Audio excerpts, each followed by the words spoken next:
The rifle cracked before Cole Durham had both boots on the ground. The bullet bit the dirt 2 inches from his left heel, and he did not flinch. He had learned a long time ago that flinching was an invitation.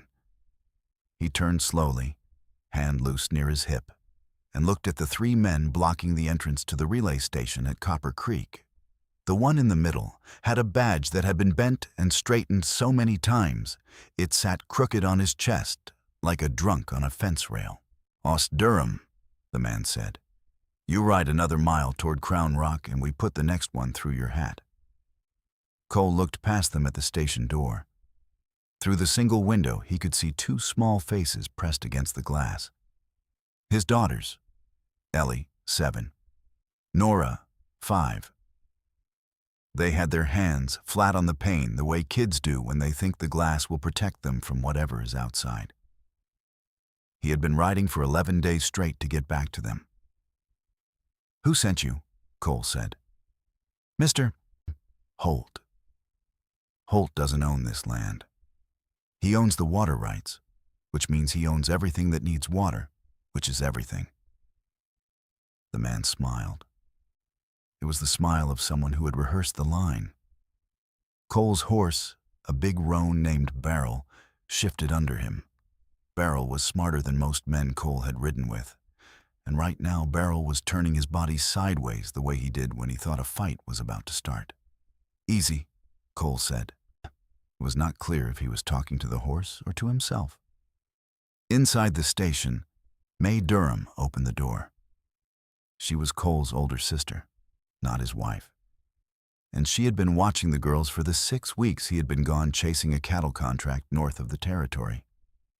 May was a small woman who carried a long-barreled shotgun the way other women carried a handbag. "Get off my porch, Darby," May said to the crooked badge man.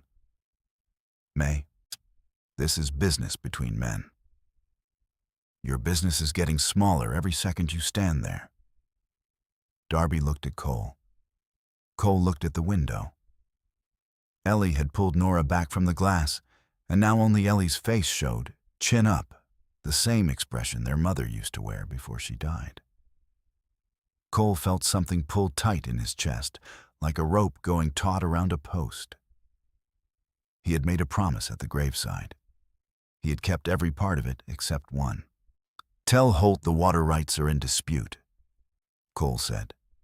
"Territorial judge has the paperwork. Darby, if you ride back to him right now, I'll consider this a misunderstanding. Mr. Holt doesn't do disputes. That's fine. He can do the judge instead." Darby's hand moved. Beryl moved first. The roan cut left and put Cole at an angle that made Darby's second shot go wide and ruined Darby's third, because Cole was already off the horse, already on the ground, already covering the 15 feet between them before Darby could reset. The fight was over in the time it takes to sneeze. Cole took the rifle. Darby sat in the dust, holding his wrist. The other 2 men had not drawn. They had the look of people hired to stand behind someone, not in front of them. "Ride back," Cole said. They rode back. May watched them until they were past the tree line. Then she lowered the shotgun and said, "You're late." "I know." Ellie kept count, or she has a notebook. "I know that too." The door burst open, and 2 small bodies hit Cole at approximately the speed of freight trains. He went down on one knee because Nora's aim was always slightly off-center, and she always went for the knees. He caught them both, 1 arm each, and held on. Ellie did not cry. She buried her face in his shoulder and stayed very still, which was how she cried. Nora said, "Papa, there were bad men. They're gone. Aunt May almost shot one." Almost doesn't count. She says almost counts when it makes them leave. Cole looked over their heads at May. May shrugged. He carried both girls inside and set them at the table where May had supper already on the stove. The relay station was a single large room with a sleeping loft above and a stone fireplace that backed up to the outside wall. It smelled like wood smoke and pine and the particular combination of flour and coffee that had meant safety to Cole since he was small. He sat at the table and let Nora show him the 3 teeth she had lost while he was gone. Kept in a small tin box she had decorated with scratched lines meant to be horses. Ellie sat beside him and said nothing and ate her supper and pressed her knee against his knee under the table and did not move it, and it was the most eloquent thing anyone had said to him in 6 weeks. After the girls were in the loft, May poured 2 cups of coffee and set one in front of Cole. "Holt moved on the Burns family last week," she said. "Took their well. Burns packed up and left." "How many families does that make?" 7. "He's working the creek line north to south. You're next." Cole wrapped both hands around the cup. Outside, when the wind had come up and was working at the corners of the roof the way wind does in the high desert, testing, finding the weak places. "I met someone," he said, "coming back through the canyon country." May said nothing. She had the patience of a woman who had learned that men arrive at the point eventually if you don't interrupt them. Apache woman, traveling alone. Her horse had gone lame in the rocks and she had been on foot for 2 days. Cole looked at the cup. "I gave her barrel for the last 10 miles and walked. That's not meeting someone. That's giving away a good horse." She gave him back, rode into Copper Creek the day after me and left him at the livery with a note that said, "The roan is too good for walking." May looked at him with the particular attention she saved for things she did not yet understand. "Her name is Runs with Morning," Cole said. "She reads and writes English. She was educated at the mission school in Prescott before it closed. She is traveling to find what is left of her family after the removal. And I told her she was welcome to rest here before she moved on." That was before Darby showed up. "Yes." May was quiet for a long moment. Then she said, "Cole Durham, you have 2 little girls asleep up in that loft and a land war about to land on your front porch, and you invited a stranger into it. She's not a stranger. She helped me find the pass through Sandstone Gap when I was 4 hours from losing the cattle contract because I had the wrong canyon." Cole paused.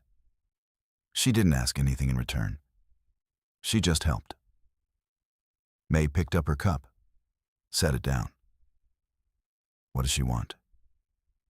"Nothing that I can tell. She said she'd move on in a day or 2. The fire popped. Somewhere in the loft, Nora murmured in her sleep and went quiet. Cole sat with his back straight and his hands on the table and looked at the wall the way a man looks at a wall, when what he is actually looking at is some version of the future he cannot quite see yet. "I told her she could choose," Cole said. "Stay as long as she needed. Leave when she was ready. No obligation. Her choice entirely." May stood and took the cups to the wash basin. "Choose whatever you want," she said, and her voice was flat and careful. "Ars, that is a generous thing to offer a woman who has nothing. She doesn't have nothing. She has less than nothing. She has a destination that probably isn't there anymore." May did not turn around. "You know what happens when you offer someone with nothing a choice, Cole. They hold on to it like it's the only warm thing in the room." Cole did not answer that. There was no answer that would have been honest and also comfortable. Outside, the wind found a gap in the eaves and made a low sound like a note held too long. Barrels shifted in the corral. The fire burned down to red and gold, and the relay station at Copper Creek held its breath while a man sat at a table and stared at his own hands and thought about what he had set in motion without entirely meaning to. 3 miles up the canyon, a fire burned small and deliberate. The kind of fire made by someone who knows how to take up as little space as possible in a world that has not been particularly interested in giving them any.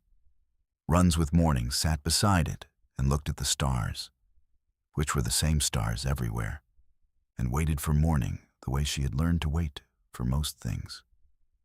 With her hands still and her eyes open and her plans held loosely, because plans were the first thing the desert took from you if you held them too tight. Cole was up before the sun, which was nothing unusual. But this morning he did not go to the corral first. He went to the ridge instead.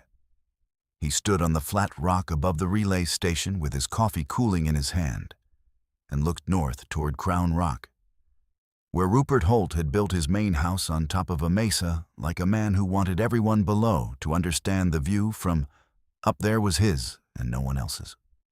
From where Cole stood, he could see 4 properties that used to belong to independent families. All 4 were dark now. No smoke, no movement. Holt had taken them one by one over 18 months the way a slow flood takes ground, not all at once, just a little more each week, until the people on the land looked up one morning and realized the water had reached their chins. Cole was not going to let the water reach Ellie and Nora. He heard a footstep on the rock and turned. Runs with Morning stood 10 feet away, already dressed for travel, her dark hair tied back, her eyes level and unhurried. "You move quiet," Cole said. "Most people move loud," she said. "I don't think they notice." She came and stood beside him and looked at the same view. He was aware, in a sideways kind of way, that she was taller than he had registered in the canyon country, and that she held herself the way people hold themselves when they have been through something that burned off everything soft and left only the essential structure. "Crown Rock," he said, nodding north. "I know who lives there." Her voice was entirely neutral. "He pushed 3 families off the creek west of here 2 summers ago. Apache families." "I didn't know that. Most people don't." She looked at the dark properties. "The water is the strategy. If you take the water, you don't have to fight anyone directly. They just leave." Cole looked at her. "You know land law. I know water law. The mission school had a territorial law book in the library. I read it because I thought someday it might be useful." A pause. "It was also the most interesting book in the building." Cole almost smiled. He did not quite make it. But it was close enough that Runs with Morning noticed, and something in her expression shifted the way light shifts on rock when a cloud moves. "I have a meeting in Crown Rock this afternoon," Cole said. "With the judge. I have documentation that Holt's water rights claim has a gap in it, a parcel he never properly filed on. If the judge signs off, it stops Holt's legal argument cold. He'll use something other than legal argument." "Yes. Darby and the other 2 are the beginning, not the end." "Yes." She was quiet for a moment, and then she said, "You need someone who knows the canyon routes between here and Crown Rock. If Holt has men watching the main road, the only way through without being seen is the dry wash that comes out behind the courthouse." Cole looked at her. "Do you know it?" "I walked it 2 days ago coming in." "You came through the dry wash?" "I come through the way that keeps me out of sight," she said simply, as if this were the most obvious thing in the world, which, for her, it probably was. May had breakfast on the table when they came down off the ridge. Ellie and Nora were already awake and sitting side by side, which was how they sat when something new was in the house. They watched Runs with Morning the way cats watch something they have not yet classified. Nora spoke first, because Nora always spoke first. "Your hair is longer than Aunt May's." "Nora," May said. "It's true, though." Runs with Morning sat down across from them without being invited. in which Cole registered his confidence rather than rudeness, and said to Nora, "Your hair is longer than mine if you count both braids together." Nora considered this as a mathematical proposition. "That's fair," she said. Ellie had not spoken yet. She was studying runs with morning, the way she studied everything, quietly and completely, storing what she found. "What is your name?" Ellie said. "Runs with morning." "That's a good name. It means something. Most names mean something if you go back far enough." "Mine just means my grandmother liked it," Ellie said. She looked at Cole. "Papa said you helped him find the pass." "He found it himself. I just confirmed he was going the right direction." Ellie absorbed this. "That's still help." Cole watched his older daughter decide something about this woman across the table, watched her file it somewhere careful and permanent, and felt that tightness in his chest again. And after breakfast, May pulled Cole aside while Runs with Morning helped Nora search for a button that had rolled under the stove. "She's staying for the ride to Crown Rock," May said. It was not a question. "She knows the back route." Cole. "May. Those girls are watching everything." "I know. Children that age don't watch things by accident. They watch things because they're deciding." Cole looked at the floor. "She's leaving after. She said she'd move on. She said that 3 days ago." People change their timing. People change more than their timing when two little girls look at them like that. May crossed her arms. "I'm not saying it's wrong. I'm saying you better know what you're doing before those girls make up their minds, because once they do, they're your daughters, Cole. They don't unmake decisions." Cole put on his hat and went to Saddle Barrel. The ride to Crown Rock took 4 hours. Cole, Runs with Morning, and May's hired hand. Pete rode the main road to make it look like a normal approach, then split off 2 miles out, where Runs with Morning took them down a cut in the earth that was invisible from the road above. The dry wash was narrow and wound like a thought that kept changing its mind. But it was cool and shaded, and Runs with Morning moved through it the way water moves. No hesitation, no wrong turns. Pete rode behind them. Pete was a man of few words and great loyalty, and he had been with May for 4 years, and he communicated most things through the angle of his hat brim. Right now, his hat brim was tilted up, which meant he was impressed. They came out behind the courthouse at exactly the angle Runs with Morning had described. No one saw them arrive.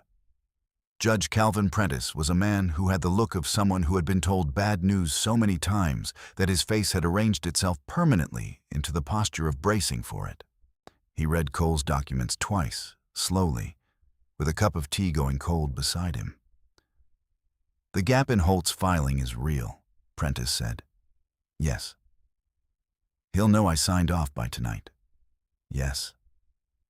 Prentice looked at Runs with Morning, who was standing by the window looking at the street below with the expression of someone cataloging what they see. "Who is this?" "A friend," Cole said. Prentice looked at Cole. Cole did not elaborate. Prentice signed the document. Outside, Pete had the horses ready. 3 blocks down the main street, Darby sat on a hitching post, eating an apple and watching the courthouse entrance. He had not seen them go in. He would not see them leave. Runs with Morning glanced at Darby from under the brim of the hat May had lent her. "He's counting on you using the front door," she said. "That's what front doors are for," Cole said. They went out the back and through the alley and down into the wash before Darby finished his apple. The ride back was quieter. The sun was lower and turned the canyon walls to the color of old copper. Nora was going to love those colors. Cole knew this without knowing how he knew it. Halfway home, Runs with Morning said, without looking at him, "The document will hold for a while." but Holt won't accept it quietly. No. He'll come at the land another way. Probably. You'll need eyes on the northern approach, someone who can read the terrain from the high ground. Cole said nothing. Runs with Morning said nothing further. The canyon carried the sound of 3 horses and the wind and, somewhere far above, a hawk working the thermals with the patient expertise of a thing that has learned to let the air do most of the work. Holt's answer came on a Thursday, which was not the day Cole had expected, but was, in hindsight, very Holt. The man had a talent for moving when people were looking the other direction. It did not come as men with rifles. It came as paper. A rider from Crown Rock arrived at the relay station at mid-morning with a sealed document that cited 3 separate territorial codes. Each one slightly obscure, each one pertaining to use rights rather than ownership rights. The argument was dense and legal and engineered by someone who had been paid a great deal of money to build exactly this kind of trap. Cole read it twice. Pete read it once and said something under his breath that May told him to keep to himself. Runs with Morning read it once, set it flat on the table, and said, "He found a second lawyer." How do you know? Because the first argument was about water rights. This argument is about grazing access, which is a different code entirely. One lawyer doesn't usually think in 2 codes at once. This is 2 people. Cole looked at the document again. She was right. The 2 arguments were woven together like 2 different ropes braided into one. It was clever, and it was the kind of clever that cost money. "He has more resources than I do," Cole said. "Most people do," Runs with Morning said. It was not self-pity. It was a statement of operational reality. But resources are not the same as being right, and right can sometimes move faster. She turned the document over and picked up a pencil and began to write on the back. Cole watched her diagram the legal argument the way a person diagrams a sentence, breaking it into its structural pieces, finding the joint where 2 ropes connected. "Here," she said, pointing. "The grazing access claim requires continuous use for 7 years. Do you have records going back 7 years? May keeps ledgers. Good. If there is a single gap in the continuous use record, the entire second argument fails. And if the second argument fails, it returns to the water rights question, which Prentice has already ruled on." Pete looked at May. May was already moving toward the storage cabinet where she kept the ledgers. Ellie had been sitting in the corner of the room doing lessons. She had not appeared to be listening. Now she got up without a word and went to help May find the right years. Nora sat on the floor near the table and watched Runs with Morning work. She watched the way she watched things she was making up her mind about. "Why do you know that?" Nora said. Runs with Morning did not look up from the document. "You know what?" "All the law stuff." "Because knowing it was the only way to protect something I cared about, and it didn't work." She turned to another section of the document. "But I kept knowing it anyway, because knowing things is never wasted, even when it fails." Nora was quiet for a moment. "That's what Papa says about learning to rope. He says even when it doesn't catch the calf, practicing the loop isn't wasted." "Your Papa is right." Nora leaned her chin on her fist. "Will you be here tomorrow?" Runs with Morning paused, a very small pause. Then she went back to writing. "I don't know," she said. May found the ledger from 6 years back, then 7, then 8. The record was continuous, not one gap. May had kept accounts the way a person keeps a promise, without missing a single entry. Cole took the annotated document to Crow Point the next morning and left it with Judge Prentice before Holt's lawyers had opened their office. Prentice read it, and read it again. Looked at Cole over the top of it, Who put this together? A friend. This friend is either a lawyer or should be one. She might say those are the same thing in the wrong direction. Prentice stamped the response and filed it. Holt's second argument was dead before noon. But Darby came back that afternoon with 4 men instead of 3. And this time, they did not stop at the edge of the property. They came to the door, and then when May opened it with the shotgun already in her hands, Darby said, with the particular flatness of someone delivering a message they personally do not believe in, "Mr. Holt would like to discuss a settlement." Cole came to the door beside May. "Mr. Holt can come himself," Cole said. "Mr. Holt doesn't—" "I know what Mr. Holt doesn't do. Tell him that's changed." Darby looked at his 4 men. His 4 men looked at Beryl in the corral and at Pete leaning against the fence post with his rifle resting on his forearm with the kind of comfortable familiarity that communicated clearly that the rifle was not a prop. And then Darby looked past Cole and May into the room behind them, where 2 small girls sat at the table and a woman sat between them, one hand on each girl's shoulder, looking back at Darby with eyes that did not carry alarm or apology or any quality that could be used as leverage. Darby rode back. Cole did not turn around for a long moment. He stood in the doorway and listened to 4 sets of hoofbeats fade north and let the quiet come back, in the way quiet does after a threat leaves, gradually, like color returning after a camera flash. When he turned, Ellie was still at the table. Nora had climbed into the chair next to Runs with Morning and was showing her something in her notebook, the one with the count of days. Runs with Morning was looking at the notebook with the expression of someone being shown something that matters. Cole stood in the doorway and watched and did not say anything, and felt that rope in his chest pull tight and then, strangely, loosen. Rupert Holt arrived on a Friday, which surprised everyone except Runs with Morning, who had said 2 nights before that he would come before the end of the week because men like Holt could not tolerate unresolved things. It disturbed their sense of the world's order.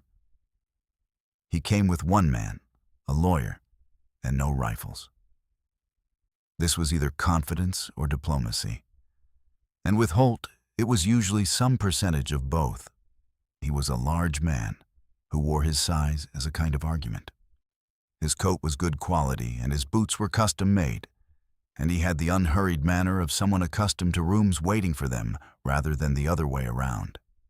May let him in, which she did not have to do, and did with the visible enthusiasm of someone opening the door to weather. Cole stood by the fireplace. Runs with Morning sat at the table with the territorial law book open in front of her, because she had been reading it, and she did not close it when Holt came in. And Holt saw her and processed her presence without visibly reacting. This told Cole that Holt had already known she was here, which meant he had better information than Cole had credited him for. "Durham," Holt said. "Holt." Holt sat without being asked. His lawyer stood beside him and opened a leather case with the careful movements of a man who knew he was in the room to be useful, but not central. "I'm going to make this simple," Holt said. That would be a first," May said from the kitchen doorway. Holt did not look at May. "I'll buy the relay station and the attached land at 1.5 times assessed value. You can keep the water rights, transfer them as part of the sale, doesn't matter to me. What I need is the land." "Why?" Cole said. "Because the Territorial Railroad Survey shows a spur line coming through Copper Creek in 18 months. The relay station sits exactly on the survey line." Holt spread his hands. "This is business, Durham. Nothing personal." Cole looked at the fireplace. Ellie and Nora were in the loft, supposedly sleeping.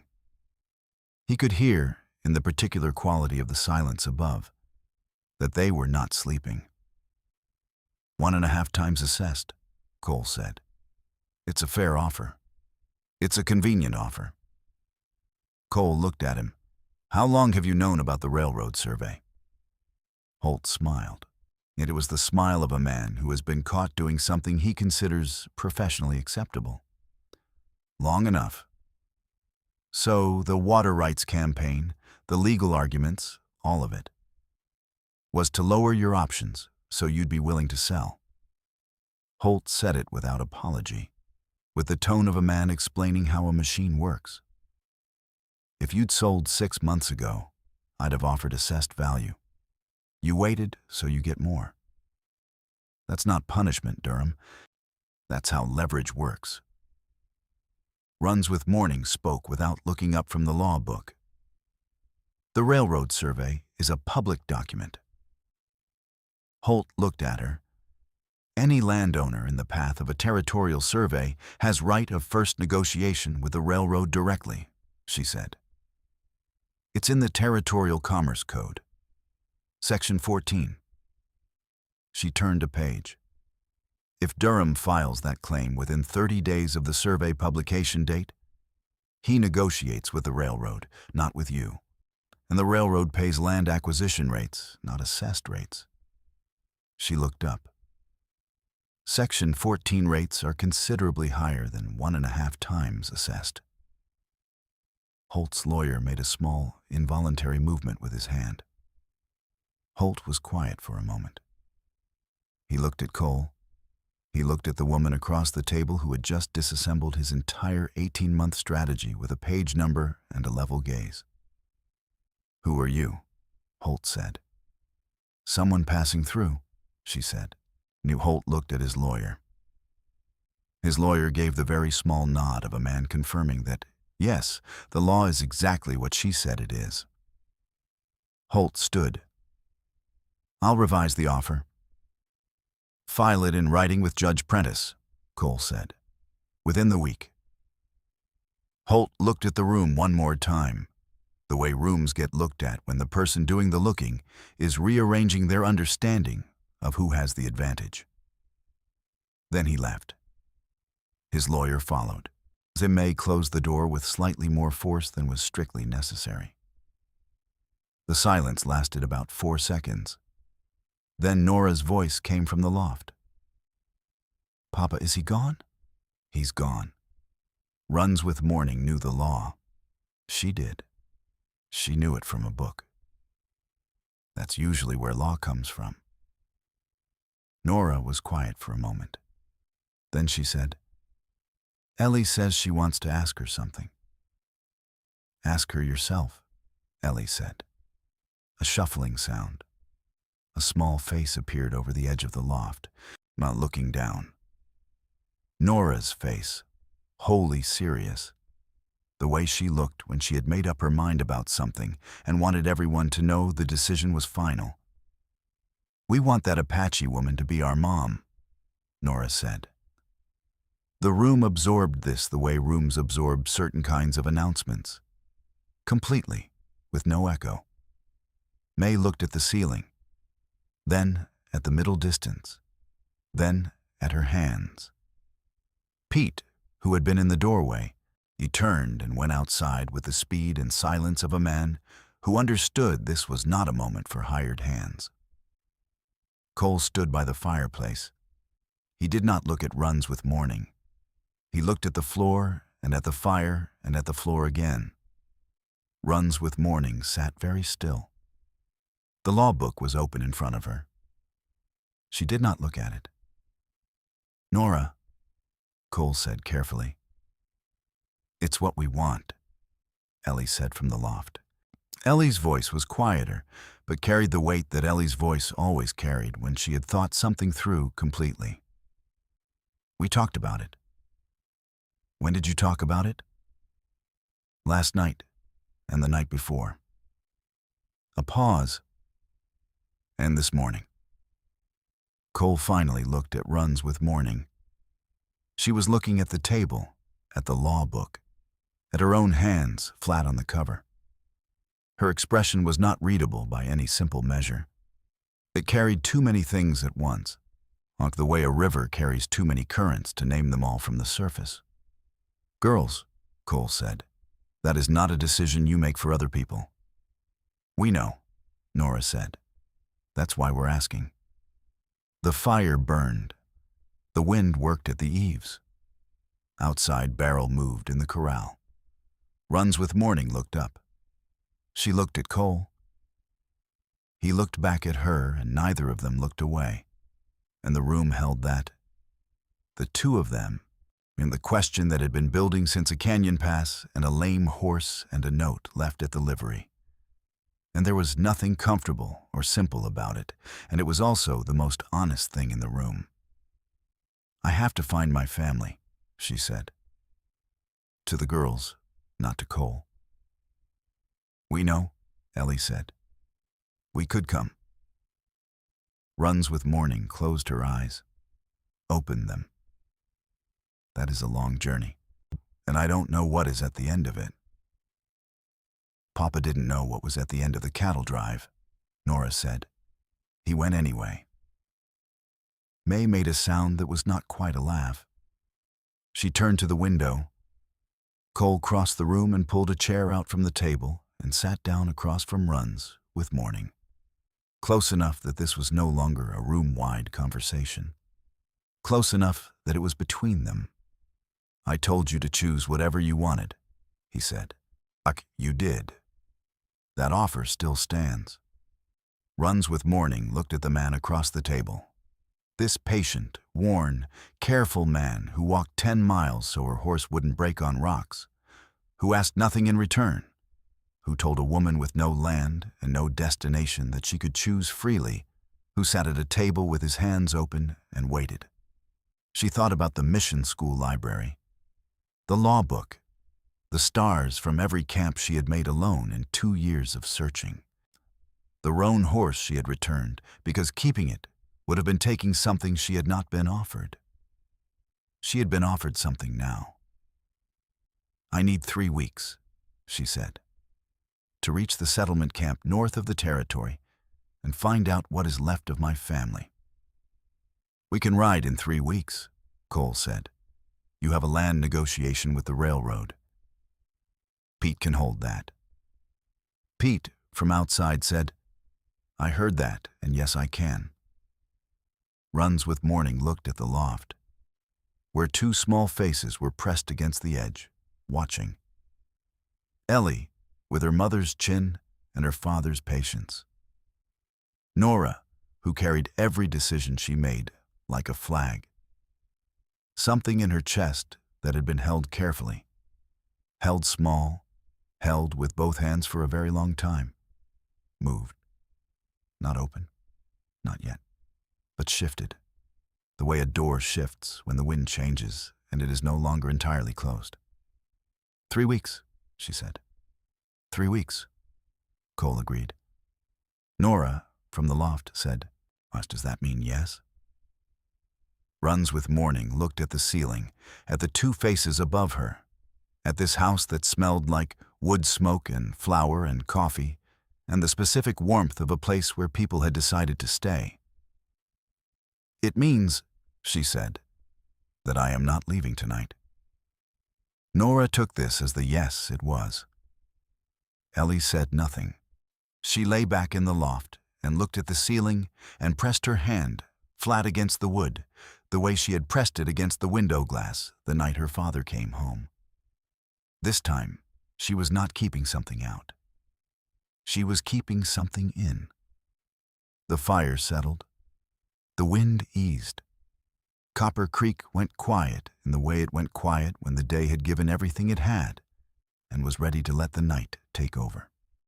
Cole Durham sat at the table across from a woman who had walked 2 days on foot through Canyon Rock rather than ask for help, and who had asked for nothing since, and who had given away every advantage she found as if it cost her nothing.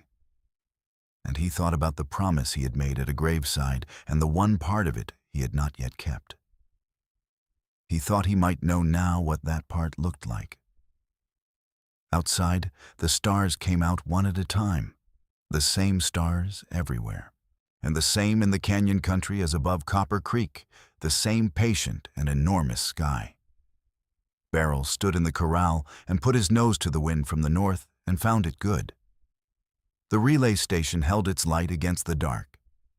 Inside, 2 girls slept. A man sat. A woman did not leave. And that was the beginning of a different story than the one any of them had expected to be in, which was, in the end, the only way the good ones start.